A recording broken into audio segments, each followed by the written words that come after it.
So my friends and I decided to sign up for a survival and bushcraft weekend because why not? Got in the car, drove down, bought some food because we didn't trust our hunting and foraging skills at all. Arrived at the site and thought, wow, this is going to be lovely. Until we arrived at the campsite and realized we have no shelter and nothing, and we're going to make tea with this. So we're given our tools, a saw knife and a knife. We're taught how to sharpen it, keeping it ready. Started collecting some sticks so we can make pegs and other utilities, especially our shelter. But basically, we were just making vampire steaks in case the vampires come out at night.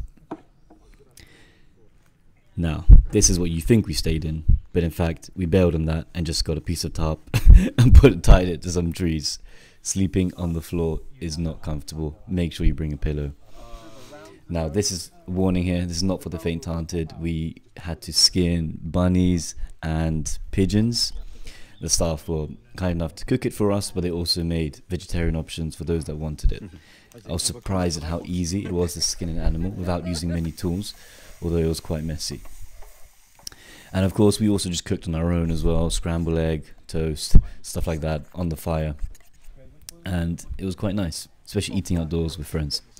We also learned about the wonders of leaves and bushcraft and how much variety there is.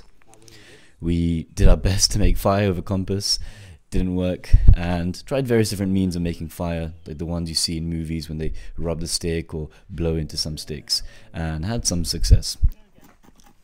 And of course, throughout the whole weekend, we we kept having tea using this pot here, and when we really didn't feel like cooking, we just made some pot noodles. But highly recommend, fantastic experience, very unique. Check out seriousoutdoorskills.co.uk if you want to have this experience with your friends.